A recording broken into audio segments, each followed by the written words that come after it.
Eu sou o caminho, a verdade e a vida. Ninguém chega ao Pai senão por mim. Aleluia, aleluia, aleluia, aleluia, aleluia, aleluia. O Senhor esteja convosco. Ele está no meio de nós. Proclamação do Evangelho de Jesus Cristo segundo Lucas. Glória a vós, Senhor. Naquele tempo, Jesus atravessava cidades e povoados, ensinando e prosseguindo o caminho para Jerusalém. Alguém lhe perguntou: Senhor, é verdade que são poucos os que se salvam? Jesus respondeu: Fazei todo o esforço possível para entrar pela porta estreita, porque eu vos digo que muitos tentarão entrar e não conseguirão. Uma vez que o dono da casa se levantar e fechar a porta, vós, do lado de fora, começareis a bater dizendo: Senhor, abre-nos a porta. Ele responderá: Não sei de onde sois. Então começareis a dizer: Nós comemos e bebemos diante de ti, e tu ensinaste em nossas praças. Ele, porém, responderá: Não sei de onde sois. Afastai-vos de mim, todos vós que praticais a injustiça. Ali haverá choro e ranger de dentes. Quando virdes Abraão, Isaque e Jacó, junto com todos os profetas no reino de Deus, e vós, porém, sendo lançados fora. Virão homens do Oriente, do Ocidente, do Norte e do Sul, e tomarão lugar à mesa no reino de Deus. E assim, há últimos que serão primeiros, e primeiros que serão últimos. Palavra da salvação. Glória a vós, Senhor. Aleluia, aleluia, aleluia, aleluia, aleluia. Sentados, nos recolhamos no silêncio e no íntimo do nosso coração rezemos, pedindo ao Espírito Santo o auxílio necessário para compreender a Escritura. Rezemos.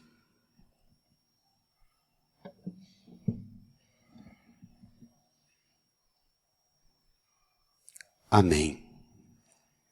Queridas irmãs e irmãos, celebramos o mistério de Cristo em nossa vida e celebramos nos acontecimentos da nossa história. Na vida de cada um se manifesta a generosidade do amor de Deus como porta aberta, mas a escolha e a decisão em entrar é nossa. A escolha, o discernimento, a decisão e a coragem para entrar na porta é uma escolha que perpassa todos os fatos, todos os acontecimentos, todos os segundos, todas as atitudes, pensamentos, sentimentos, as grandes e as pequeninas decisões nossas. Seja para sustentar 50 anos um casamento como a Regina e o Demétrio, ou seja, para trazer aos 7 dias de nascido o Bento. Chegou? Ainda não?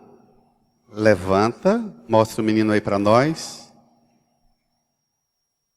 7 dias de nascido.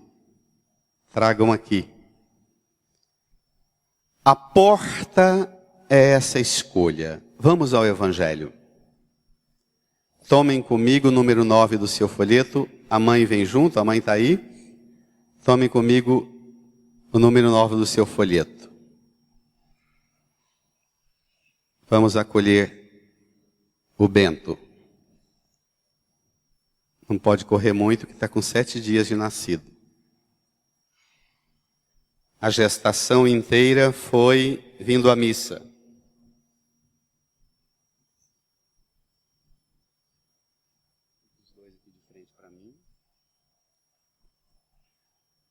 Bendito seja, Senhor Deus, por este menino, Bento, que hoje, com 7 dias de nascido, seu pai, sua mãe e sua irmã, o apresenta pela primeira vez diante da comunidade reunida, diante do altar. Fazei que, trazendo este menino às águas do batismo, ele cresça em sabedoria, estatura e graça, na saúde e na paz. Amém. Vamos acolhê-lo.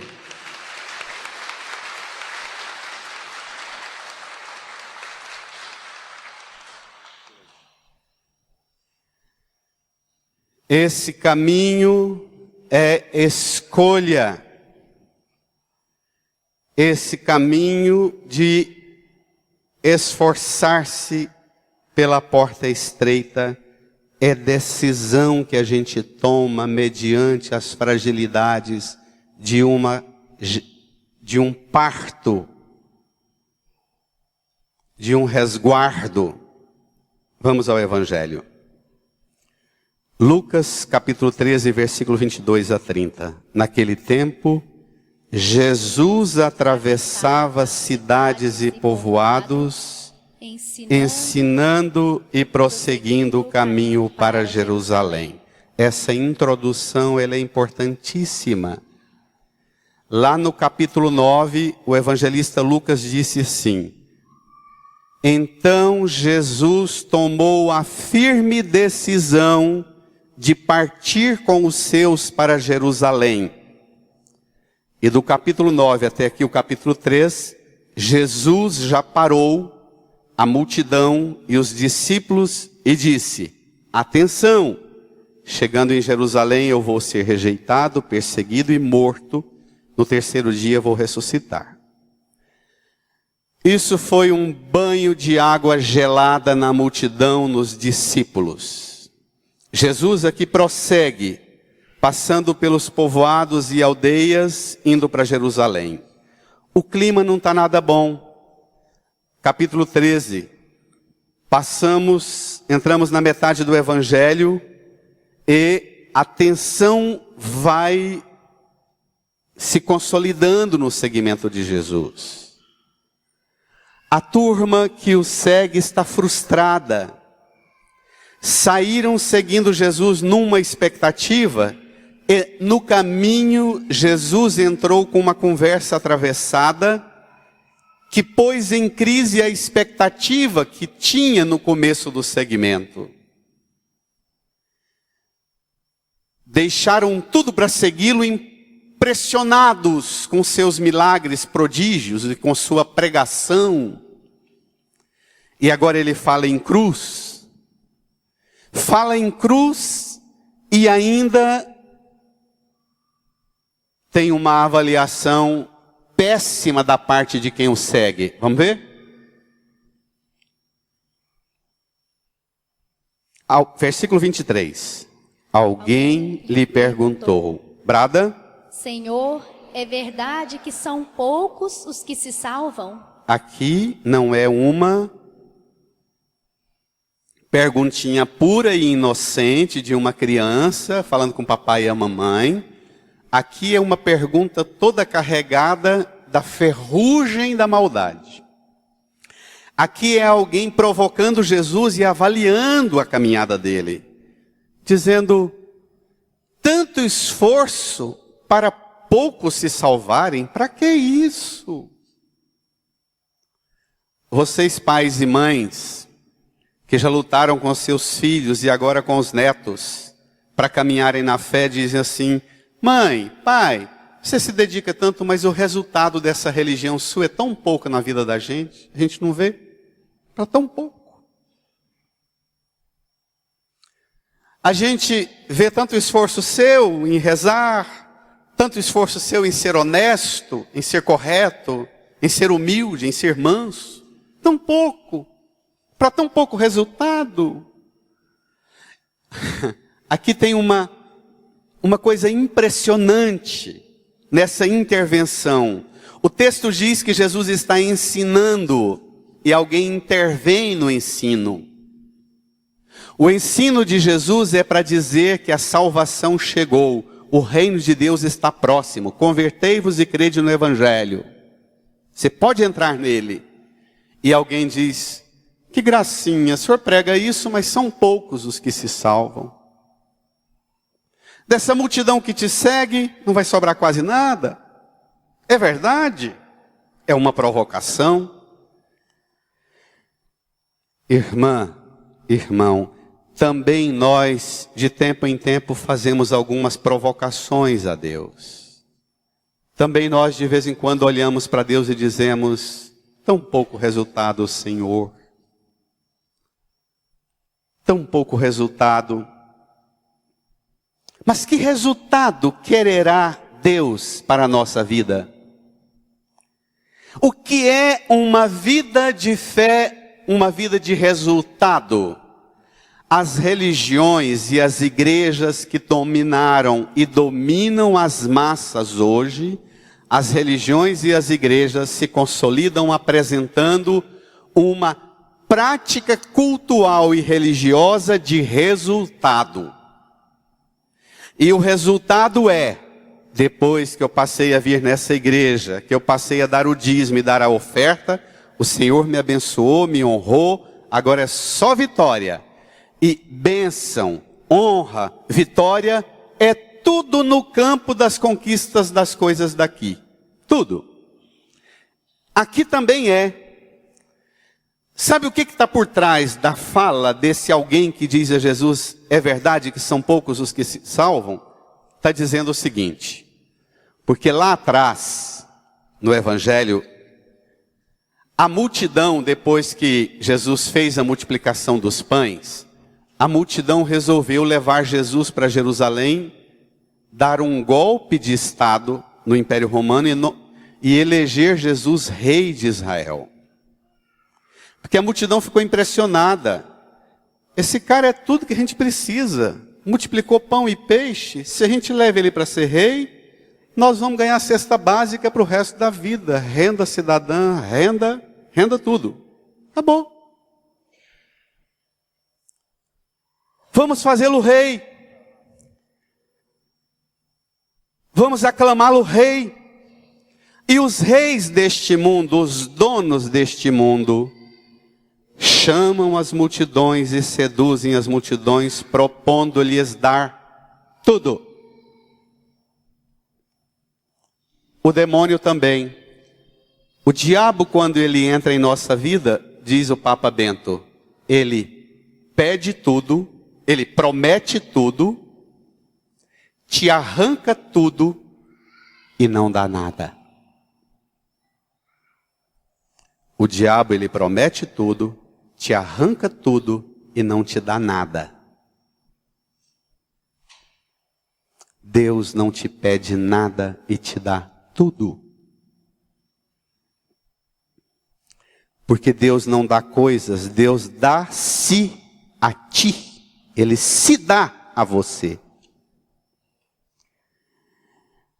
A avaliação é, Senhor, se o Senhor topasse lá atrás, quando a gente quis fazê-lo rei, o Senhor ia dar cesta básica para todo mundo, multiplicar pão, não precisava nem de ter um serviço de saúde que funcionasse. Por que há uma aliança tão próxima entre as igrejas que prometem, vem para cá que você vai curar, e os políticos e as políticas? Porque quanto mais essas igrejas prometem, vem para cá que você vai ter cura, menos o povo luta por um serviço de saúde de qualidade. É uma massa manobrada. massa manobrada que trata a saúde como se fosse uma sorte. Uma hora Deus vai me dar.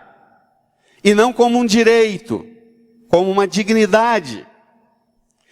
Senhor, é verdade que são poucos os que se salvam? Se são poucos, por que o Senhor não fica rei? Esquece da vontade desse Pai que está no céu, em abrir o céu para poucos, já que o Senhor pode, com o poder que o Senhor tem, de dar pão e peixe para nós tudo aqui, milagres, curas e prodígios para nós. Fica aqui, Senhor, esquece o Pai.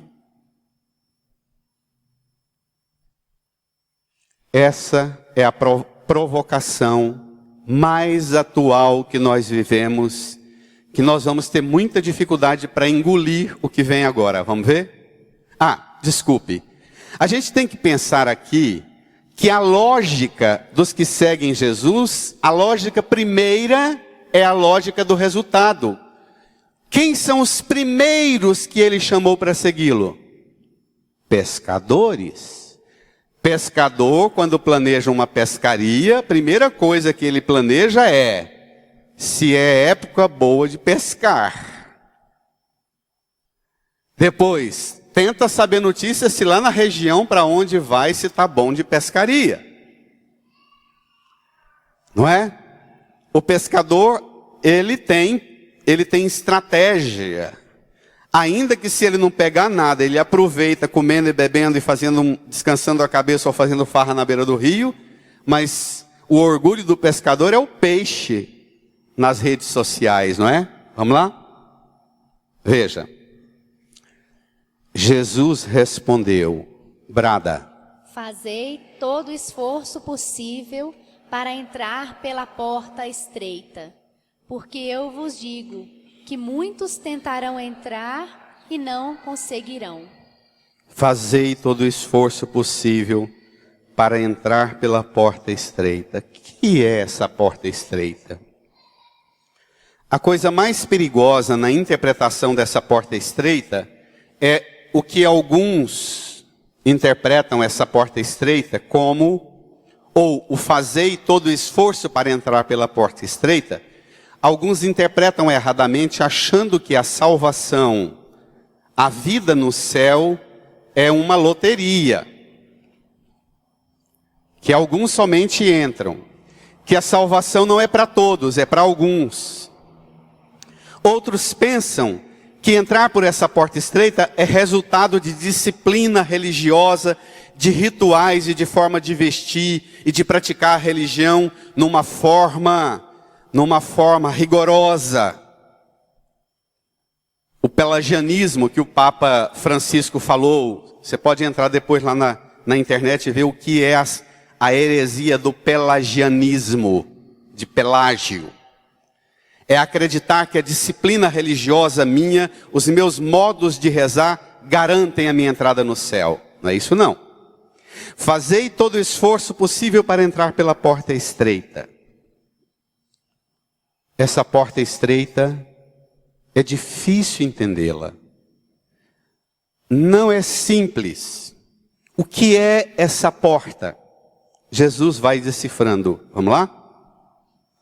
Versículo 28.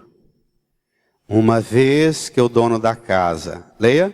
Se levantar e fechar a porta, vós do lado de fora começareis a bater, dizendo: brada. Senhor, abre-nos a porta. Ele responderá: não sei de onde sois. Então existe um dono da casa, existe uma porta aberta. Mas existe o limite dessa porta aberta. Existe uma casa, existe o dono, existe a possibilidade de você entrar, mas existe um momento em que essa porta se fecha. Uma vez que o dono da casa se levantar e fechar, você pode gritar, que ele vai gritar também: não sei de onde sois. Como é que pode você imaginar Deus dizendo para você lá de dentro do céu, para você que está do lado de fora: não sei de onde sois? Será a misericórdia de Deus tão curta e tão estreita que ela não é capaz de ultrapassar os limites que nos fizeram chegar atrasados? ou fora de hora? Versículo 26. Olha como é que prestam contas os que estão do lado de fora. Leiam. Então começareis a dizer, brada, nós comemos e bebemos diante de ti, e tu ensinaste em nossas praças. Ele, porém, responderá, não sei de onde sois. Afastai-vos de mim, todos vós que praticais a injustiça. Aqui tem um elemento delicadíssimo. Então começareis a dizer, Senhor, nós comemos e bebemos diante de ti, tu ensinaste em nossas praças. Lembra do homem rico, que teve uma grande colheita e construiu um grande celeiro e disse, então vou poder entrar dentro e pôr minha riqueza e dizer, descansa, come, bebe, aproveita. Lembra? Continua aquele aprofundamento. Para muita gente, o sinal de que Deus está na vida dele e dela, é que graças a Deus hoje, Deus garantiu a comida e a bebida. Tem gente que hoje, com o advento das redes sociais, tem gente que de vez em quando mostra para mim, gente de igreja, mostra para mim, padre, eu estava tão mal, tão mal, tão mal, aí fulano mandou essa mensagem aqui para mim, olha que coisa linda. Eu leio a mensagem e penso, não é possível que alguém de dentro da igreja precise de uma mensagem tão fútil dessa para dar sentido para a vida. É esse tipo de gente que transforma a religião e transforma a fé em grupos de amigos de Deus. Jesus é meu amiguinho.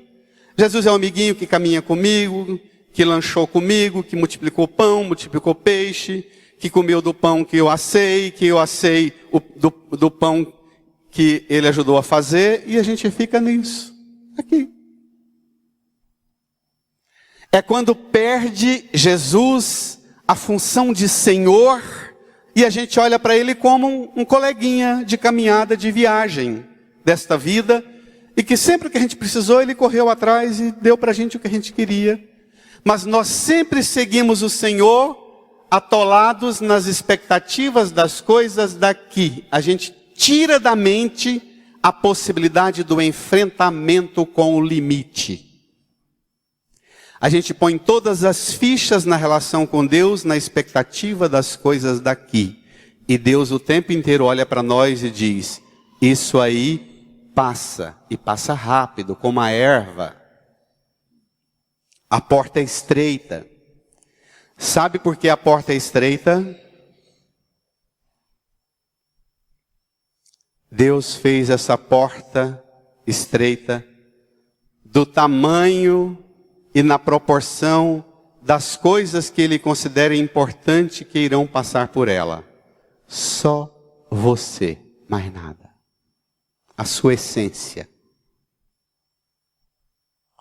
Seus bens, os seus títulos, suas famas, os seus amigos, os seus sucessos. Por essa porta vai passar só a essência do que você é. Mais nada. A Lourdinha, o dia que o Zé Francisco, que foi ministro aqui na paróquia, José Francisco faleceu, foi cremado, tem um rito aqui embaixo, vocês sabem que tem uma cripta com ossário e onde se guarda as cinzas de mortos, aqui abaixo do altar. Aí a Lourdinha trouxe as cinzas numa caixinha desse tamanho, uma mesinha preparada ali na porta, os filhos, nós rezando. Aí a Lourdinha falou, carregando a caixa pequenininha, bem menor do que isso aqui, ó. Lourdinha segurando a caixa falou assim, padre, isso aqui é para ensinar a mim e aos meus filhos que nós não somos nada. Que na hora de contar nossa relação com Deus, a porta pode ser estreita porque o que passará por ela é pouquinho. pouquíssimo do que conta para Deus. A porta é estreita não porque a misericórdia de Deus é estreita, é pequena. A porta é estreita porque o essencial para Deus não é a multidão e o acúmulo do supérfluo, incomensurável do que nós sonhamos, buscamos, ansiamos e acumulamos. A porta é estreita porque de você, a única coisa que Deus quer é você. E quer você bem e feliz. E a porta é sua e para você.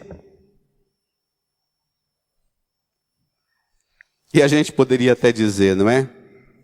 Na relação com Deus, Ele na infinita misericórdia, porta, na cultura judaica, ela tem uma força simbólica muito grande. Também na psicologia, o psiquiatra, o psicanalista, quando uma pessoa chega para contar que está sonhando os sonhos, os pesadelos, a simbologia da porta é muito forte na psicologia humana. Quando você sonha, por exemplo, que perdeu a chave, que não consegue abrir uma porta, dizem os estudiosos dessa área, dizem que sonhar com uma porta trancada significa você perdeu a conexão com o que há de mais profundo em você mesma, em você mesmo. Você não está conseguindo encontrar em você a essência do que você é.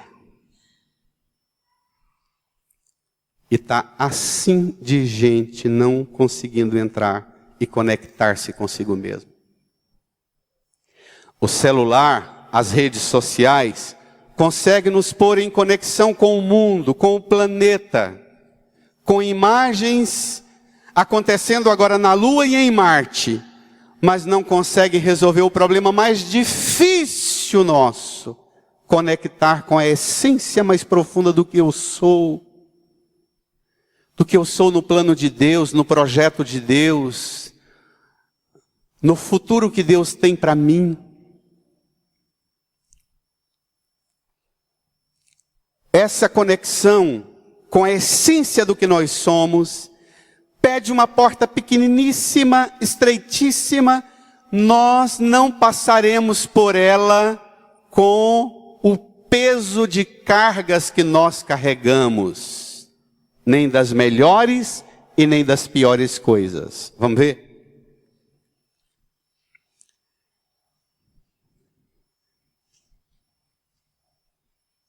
Não sei de onde sois, afastai-vos de mim, todos vós que praticais o quê? A injustiça.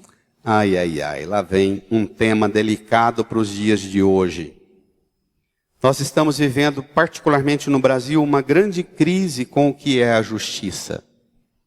Nós estávamos empolgados numa linha e de repente a tragédia do vazamento dessas notícias, do comportamento da justiça, gera uma crise, um colapso de novo. A gente começa a suspeitar se a justiça é justa mesmo. Se a justiça pode usar de mecanismos injustos para ser justa. Então, nós vivemos uma grande crise. Então, quando Jesus fala, afastai-vos de mim todos vós que praticais a injustiça, o problema nosso, mais do que a injustiça, é que nós perdemos a noção do que é a justiça. Esse é o problema.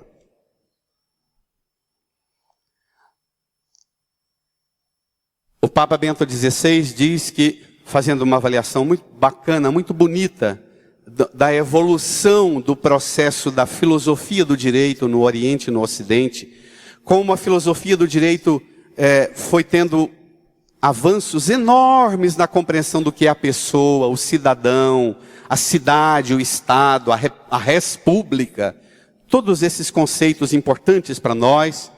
Papa Bento diz que a ciência, a filosofia do direito alcançou níveis enormes, grandiosos, avanços extraordinários no direito, inclusive, da mulher, da dignidade da mulher. Não é? Mas diz o Papa Bento, Papa Bento diz que, embora haja grandes avanços na compreensão, na filosofia do direito, nenhuma compreensão da justiça supera a justiça da cruz. Preste atenção no argumento, para você entender o que vai vir.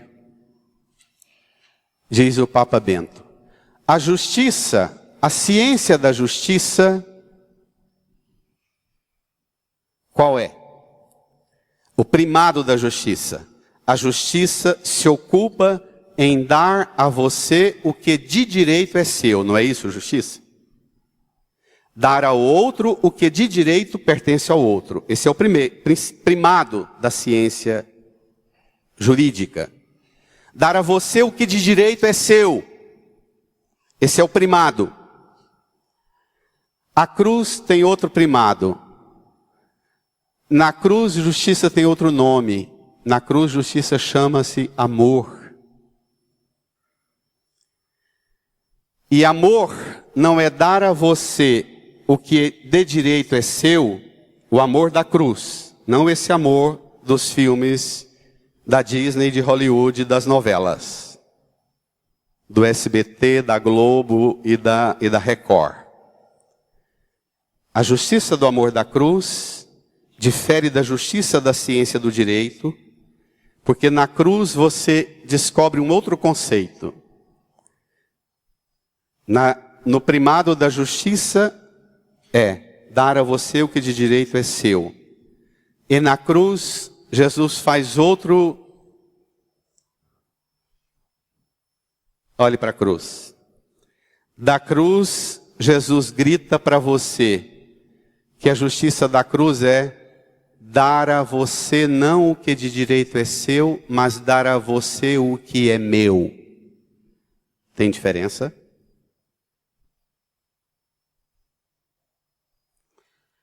E a gente pode ainda alcançar níveis maiores. Dar a você, a mim, como remédio que te salva, que te resgata, que te liberta de tudo aquilo que te afastou da dignidade original com que o Pai te criou, devolver a você a originalidade do que você é, imagem e semelhança de Deus, filha, filho de Deus. Essa justiça da cruz, ela é infinitamente superior, e essa justiça que ele oferece na cruz merece uma salva de palmas calorosa. Brada!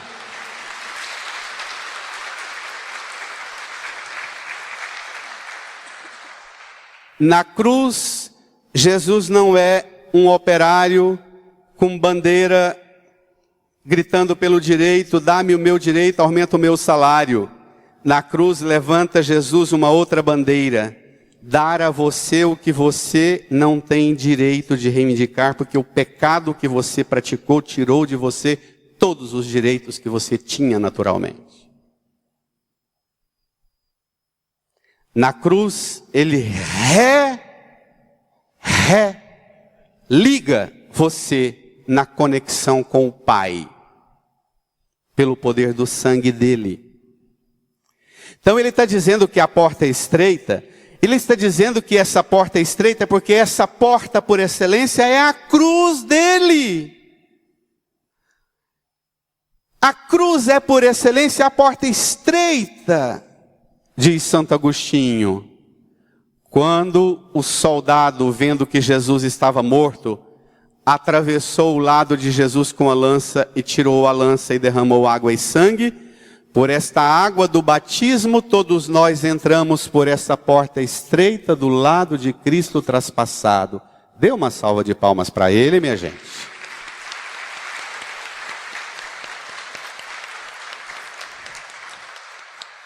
A porta estreita por excelência é o lado traspassado de Cristo pelo qual entramos, ainda que não tenhamos direito nenhum por causa das burrices que nós inventamos. E quais são as burrices que nós inventamos? Temos a porta, mas nós queremos a liberdade, primeiro que é uma graça, a liberdade nos dá muitas outras portas. Mas além da liberdade, nós temos também a libertinagem, nós temos o pecado que abre-nos muitas outras portas. A porta estreita da cruz, ela é estreita porque nós abrimos tantas portas que sobrou pouquíssimo para essa porta. Porque nós abrimos tantas. Ela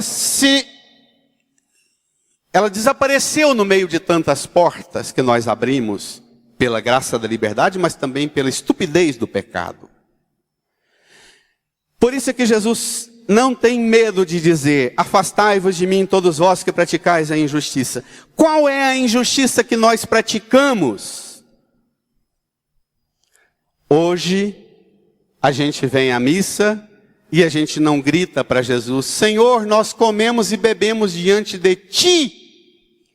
Mas Ele diz aqui no altar: tomai e comei, isso é meu corpo, tomai e bebei, isso é o meu sangue. Isso é dado por vós, para o perdão dos pecados, para a salvação vossa. Então, a justiça da cruz, a prática da injustiça nossa. Quando é que nós somos injustos? Quando nós não nos submetemos neste caminho. O que é que um cristão deveria pedir na igreja? Nós deveríamos vir à igreja todo dia, todo domingo, chegar diante da cruz e dizer: Senhor, ajuda-me a compreender, a conhecer, a entender e a acolher o que é de verdade que o Senhor quer para mim, oferecendo sua vida por mim na cruz. Não me deixe perdido com as interpretações que eu faço. Ajuda-me a compreender, a entender e a acolher o que de verdade o Senhor oferece a mim na cruz. Não permita que eu seja distraído, fazendo as minhas próprias elucubrações e buscando na cruz o que o Senhor não oferece nela, mas buscando tão somente o que o Senhor dá a mim e fez por mim na porta estreita da cruz, pela minha salvação. Essa porta estreita, ela supõe um caminho de renúncias. Para passar pela porta estreita, você tem que olhar para você e dizer assim: se eu não tirar um monte de coisa de mim, eu não vou passar por essa porta. Não passa mesmo. Chega um certo momento na vida da gente que a gente pensa em acumular. Depois, outros momentos a gente pensa: não preciso.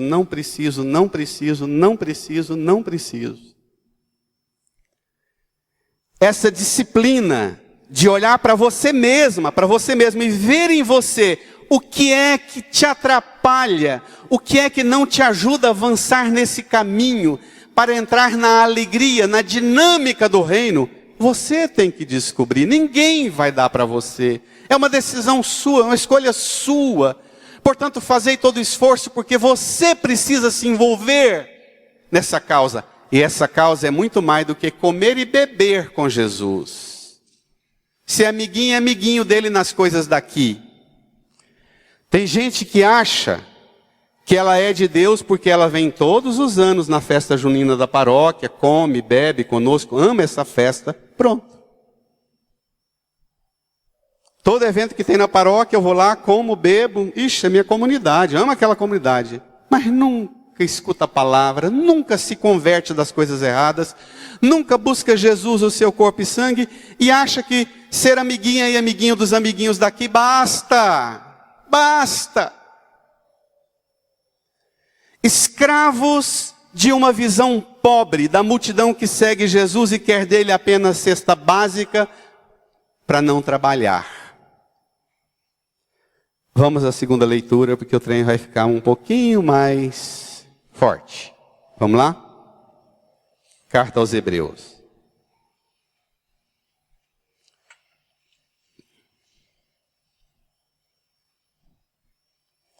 Pai e mãe têm medo de errar na educação dos filhos, têm medo de fazer os filhos sofrerem, apresentando a eles a disciplina de uma vida de encorajamento nas coisas de Deus. Presta atenção, pai e mãe, vô e vó, esposa e esposo.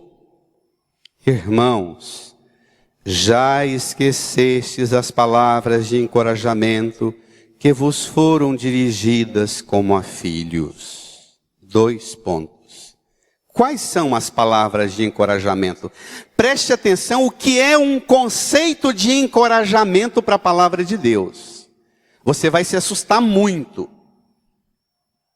Tem gente que vem ao padre dizendo: padre, eu vim aqui para o senhor me dar umas palavras de encorajamento porque eu estou mal. Aí o padre pergunta: como é que está a sua vida? Ela conta a vida dela. O padre diz: rapaz, eu não posso te dar uma palavra de encorajamento. Eu tenho que te dar uma palavra de bronca. Eu tenho que dar uma sacudida em você. Não tem cabimento você querer resultado na sua vida, tocando a sua vida com a porcaria do jeito que você está fazendo. Veja. Quais são as palavras de encorajamento? Leia. Meu filho, não desprezes a educação do Senhor. Não desanimes quando Ele te repreende. Pois o Senhor corrige a quem Ele ama e castiga a quem aceita como filho. Tem pai e mãe que, graças a Deus, hoje o castigo não é mais bater em criança, graças a Deus, mas tem a disciplina da psicologia. Você vai sentar aqui e só vai sair a hora que o papai e a mamãe mandar. Tem pai e mãe que adoece por ter que fazer isso com o filho, porque acha que é fazer o filho sofrer. E aí não faz o filho sofrer, porque não quer dar a ele disciplina, não quer corrigir, mas vai capacitar e qualificar o filho para que o filho, primeiro, sofra a vida inteira e faça todo mundo sofrer, vivendo como uma pessoa que não tem limite. Essa é a consequência. Veja. É para a vossa educação que sofreis, e é como filhos que Deus vos trata. Leia. Pois qual é o filho a quem o pai não corrige? No momento mesmo, nenhuma correção parece alegrar, mas causa dor.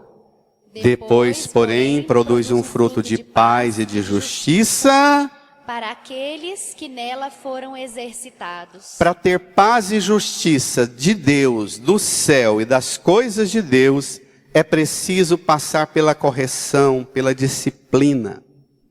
A correção mesma, na hora em que ela ocorre, ela não causa na gente outra coisa senão dor e raiva. Nós homens, então, somos os bichos mais difíceis para sermos corrigidos. Não é? Raiva. Na hora a correção, a hora que a gente é corrigido, causa raiva, dor, dá vontade de moer. Mas ai de quem não se submete à correção, à disciplina. Na hora da correção causa dor, raiva, impaciência, mas depois vem o fruto de paz, vem o fruto de justiça aos que nela foram exercitados. Pai e mãe que tem dó de dar disciplina para os filhos, desgraça a vida dos filhos e os faz fonte de grande desconforto e sofrimento para tudo que vem pela frente. Irmã, irmão, se você tem medo da porta estreita, é porque você não tem a experiência do amor com que Deus te ama. Não empurre você para o sofrimento como se você fosse um burrinho de carga obrigado a carregar carga. Não arrume um chicote para te fazer sofrer, para você se convencer que tem que sofrer, como fazia na Idade Média. Não é aquela saída, não. Esse sofrimento, ele é muito mais uma realidade de conflito interno, de decisões e de convicções internas, de organização dos desejos, das vontades, de disciplina sobre si mesma, sobre si mesmo. Esse sofrimento é muito mais uma forma em que você se impõe. Os médicos que sofrem com pacientes custosos e que chega um momento e diz assim, olha, se você não mudar sua forma de cuidar de você, não venha mais aqui que eu não te acompanho mais. Tem médico que tem que falar assim para o paciente.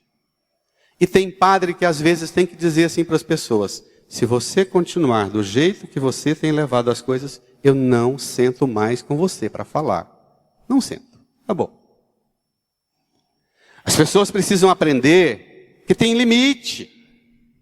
Se elas não conseguem descobrir os próprios limites, elas põem todo mundo a serviço da falta de limite delas. Aí todo mundo vive por conta.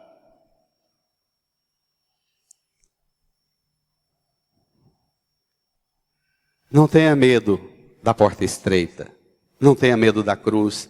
Não tenha medo de corrigir. Não tenhamos medo de sermos corrigidos, educados, disciplinados. Olha que coisa linda como termina o texto. Leia. Portanto, firmai as mãos cansadas e os joelhos enfraquecidos. Acertai os passos dos vossos pés, para que não se extravie o que é manco, mas antes seja curado. Enfrenta. Se não enfrentar, vai ficar pior. Hoje é dia de você dizer a Jesus na cruz, Jesus, o Senhor que não desanimou, o Senhor que não se enfraqueceu no caminho da cruz, Senhor, firma as minhas mãos cansadas, firma os meus joelhos enfraquecidos, acerte os meus passos, Senhor. Aqui na igreja tem um senhor que vem à missa todo domingo. Toma liberdade. É João, não é? Seu João. E a senhora, o nome da senhora? Terezinha. Quantos anos de casados? Quantos anos de casados?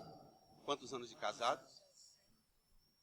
66 de casados.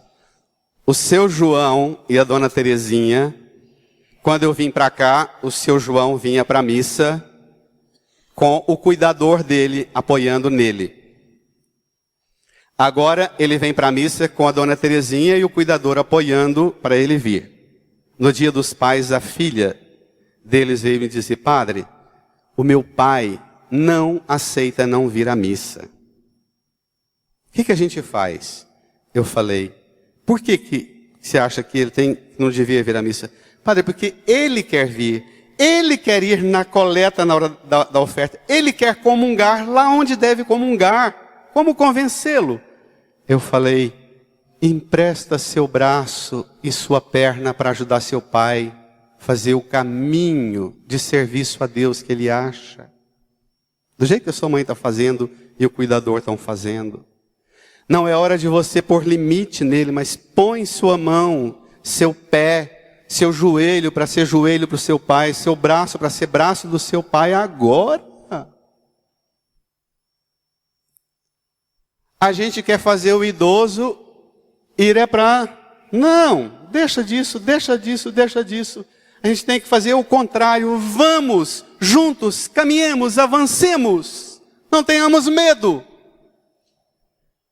E nesse exemplo tão bonito do seu João e dona Terezinha e do cuidador, nós podemos hoje nos apoiar uns nos outros e dizer a Jesus, Senhor, firma nossas mãos cansadas, firma nossos joelhos enfraquecidos, acerte os nossos passos, Senhor.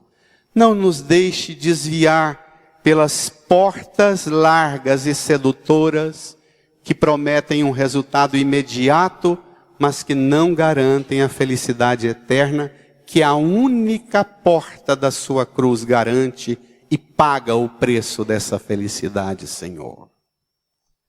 Amém. Incline a sua cabeça, feche os olhos, põe a mão no seu coração, renove com o Senhor a sua aliança, estabeleça com Ele um diálogo profundo. Não peça que Ele te autorize que Ele te libere para ser fraca, para ser fraco. Não peça que Ele autorize e libere você para deixar de fazer a justiça do amor, da cruz, dar a sua vida, derramar sua vida em amor. Não peça que Ele te autorize deixar de doar sua vida, de caminhar em busca do bem e fazer o bem. Peça que Ele firme suas mãos cansadas, que Ele fortaleça seus joelhos enfraquecidos, que Ele acerte os seus passos, os passos dos seus pés, e você retomará a sua vida, hoje ainda na sua casa, no seu trabalho, na sua escola, conforme o amor com que Ele te ama. Fale com Ele.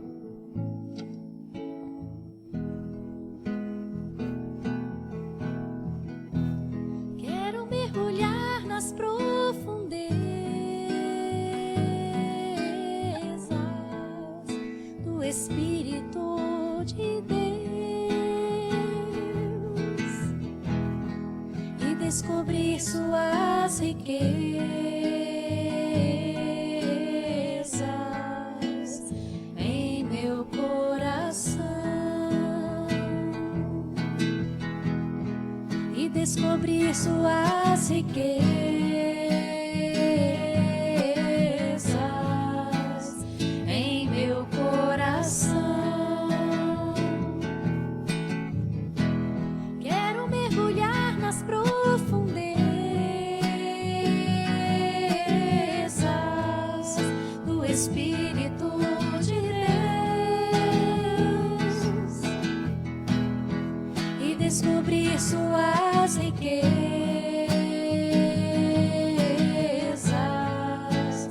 em meu coração e descobrir suas riquezas em meu coração. É tão lindo,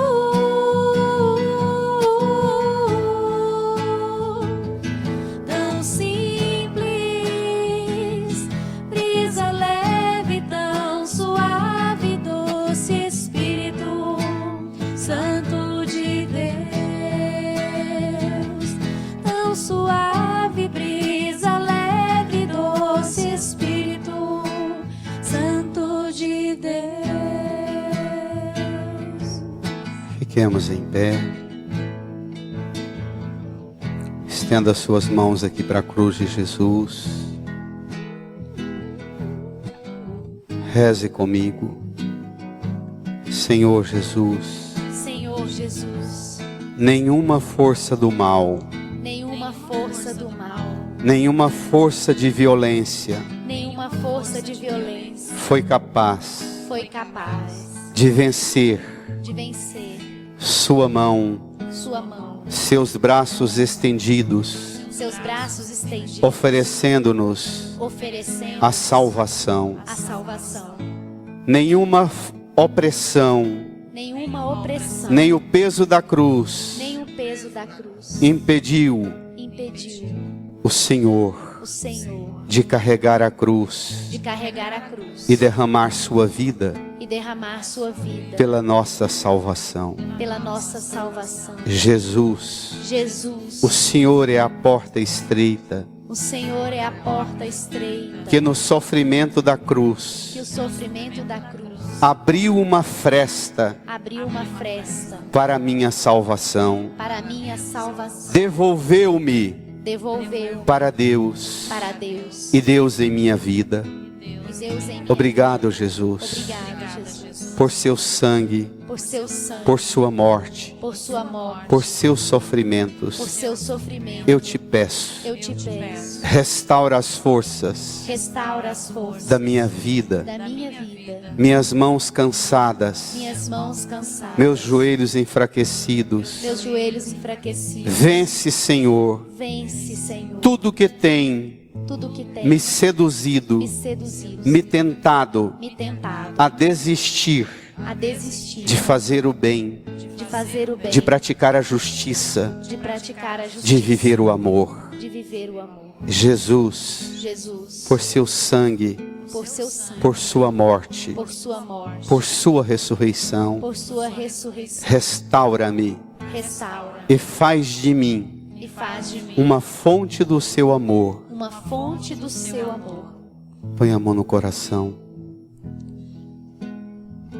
Suplique o Senhor, do Senhor, a força que você precisa para viver e praticar a justiça da cruz, a justiça do amor na sua casa, no seu casamento, no seu trabalho, na escola. Fale para Ele que você acolhe tudo que Ele ofereceu por você na cruz e você vai viver essa medida do amor e da justiça da cruz. Fale com Ele.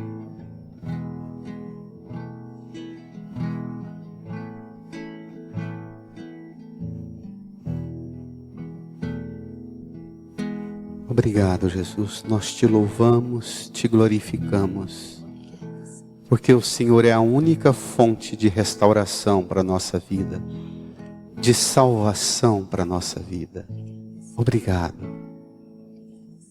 Amém.